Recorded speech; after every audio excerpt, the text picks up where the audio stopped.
Guys একটা জিনিস দেখে আপনাদের, মালয়েশিয়াতে কত সুন্দর সিস্টেম। ওই যে আমার পিছনে লাল একটা মানুষের মতো চিহ্ন দেখতেছেন না, ওইটা হচ্ছে এখন আমাদের এখানে ওয়েট করতে হবে। ওইটা যখন সবুজ হয়ে যাবে তখন হচ্ছে আমরা রাস্তা পার হতে পারবো, আর যতক্ষণ পর্যন্ত ওইটা রেড থাকবে ততক্ষণ কিন্তু আমরা রাস্তা পার হতে পারবো না। আর এখানে একটা পিছনে একটা বাটন আছে, ওইটা চাপ দিতে হয়, চাপ দিলে কি ওখানে লেখা হচ্ছে উঠে ওয়েট, তখন হচ্ছে আমরা যেতে পারবো। তো এই যে আমরা ওয়েট করতে, এখন দেখেন ওই যে সবুজ হয়ে গেছে, এখন কিন্তু আমরা এখান থেকে যেতে পারবো।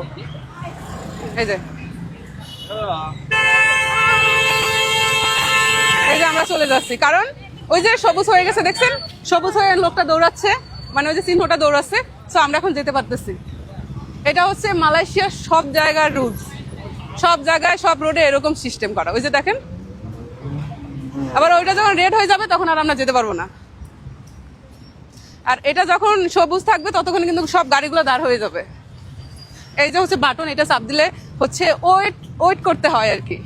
এই যে এই সিস্টেমটা কিন্তু এই সাইডেও আছে, প্রত্যেকটা রোডের প্রত্যেকটা সাইডে এই সিস্টেমটা আছে। এই যে আপনাদেরকে আমি বাটনটা সহ দেখাচ্ছি।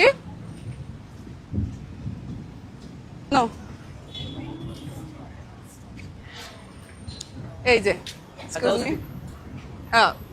সরি, এটা হচ্ছে এই যে আমি বাটনটা চাপলাম, এখন ওই যে দেখেন রেড হয়ে আছে।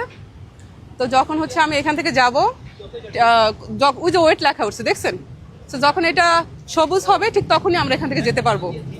এই যে অনেকেই যাচ্ছে, এটা যার যার ব্যক্তিগত বিষয়, বাট অনেক সময় জরিমানা করে। ওই যে এখন থেমে সবুজ হয়ে গেছে, এখন আমি যেতে পারবো।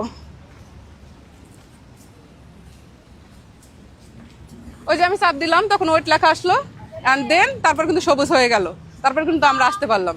সো এই রুলসটা এখানে ফলো করতে হয়।